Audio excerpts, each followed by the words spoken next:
Hi everyone, this is Margot, and we're going to do the 2005 Calc AB FRQ number 2.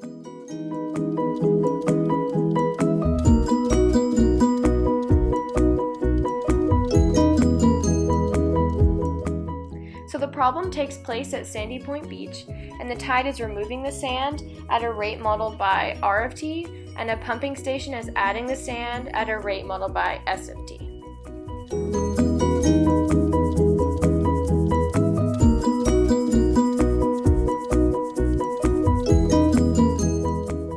So the rate of the removal is 2 plus 5 sine of 4 pi over 25.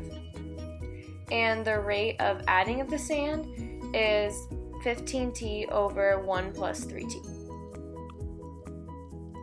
So the time frame is from 0 to 6 hours, and the starting amount of sand on the beach is 2,500 yards cubed. And those are your initial conditions. So now we're going to start part A of the problem. So you're trying to find how much sand the tide removes during the 6-hour period, so you're going to use the first equation, R of t. And you're going to take the integral of it from 0 to 6 because the integral of a rate is going to be an amount, and you're trying to find the amount of sand. So what you do is you can integrate that function from 0 to 6, and you get 31.816 yards cubed. And now I'm going to show you that on the calculator really fast. So to pull up the integral, you're going to click Math 9, then go from 0 up to 6. You're going to type in the removing of the sand equation, and then don't forget to end your parentheses, and then dx. For part B, you need to write an expression, y of t, for the total amount of sand on the beach at time t. So for the expression y of t, you start out with 2,500 cubic yards of sand, and then you want to add the integral from 0 to t of the rate of the adding of the sand, which is going to give you the amount added, and then subtract integral of 0 to t of the removal function, which is going to give you the amount of sand removed. And then you can combine those two integrals into one, so your final expression is y of t equals 2,500 plus integral of 0 to t of s of x minus r of x dx. A mistake I feel like some people might make, which is actually what I did the first time I tried the problem, is to do integral from 0 to t s of t dt, and same for the removal function. But if you plug in the t value for both 0 to t and s of t in the function, the integral of the constant is just going to give you 0. So that doesn't work. So you need to remember that even though it shows you in the original initial conditions that it's an s of t function, you need to switch it to s of x so that the integral actually works the way it's supposed to.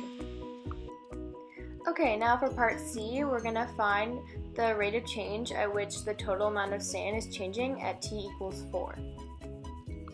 So we already found y of t, which is the equation for the amount of sand on the beach. So all we need to do is take the derivative of y of t to get the rate of change of the amount of sand on the beach, and then plug in 4 to that equation. So you're going to do s of 4 minus r of 4. And when you plug that into the calculator, you get negative 1.909 yards cubed per hour.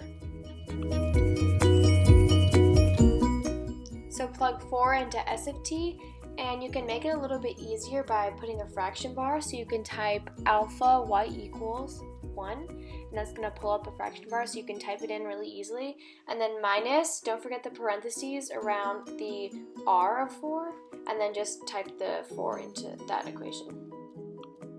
So we finally made it to the last part. For part D, you need to find when the amount of sand on the beach is a minimum and what that minimum value is.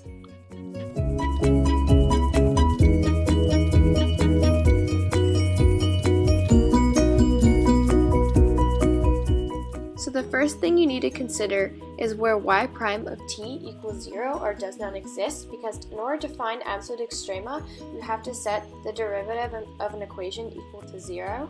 So eventually we get s of t equals r of t, and when you graph that on the calculator, you find the intersection point at 5.118. So you click y equals and you type in the first equation and then the second equation and press graph. And I made my window from 0 to 6 for the minimum and maximum x value, so that way I could see it on the correct interval. And then to find the intersection, you press second Calc 5, and then you're going to make sure the cursor is near where the intersection is, press enter, and then press enter again when it's on the second curve, and it'll give you the x value of the intersection, which is the t that we want. Even though this is the only critical number, we still need to check both sides, the beginning and the end points, to make sure that this is the minimum, because when you're looking for absolute extrema, it could be one of the end points. Even though I did write 5.118 in the chart, I ended up storing the exact value from the calculator intersection that we found into the calculator as a by pressing stow and then enter. And now I'm going to plug in the a value into y of t. So you have 2500 plus integral, which is math 9, from 0 to a of s of x, and don't forget to put parentheses around it, minus r of x, and have parentheses around that as well. Then I also did the exact same thing for when t equals 6.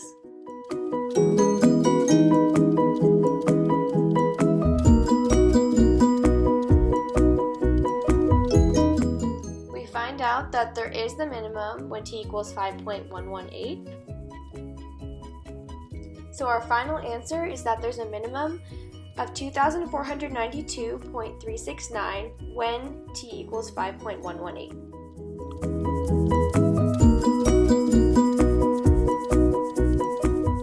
Some good resources you could use to help practice for the AP Calc exam would be Khan Academy, which has great walkthrough tutorials of different FRQs that there have been, and also Varsity Tutors has really good applications of integrals problems and explains it really well. I also found a website called skylit.com that has detailed annotated responses of past FRQs, which is also super helpful to review.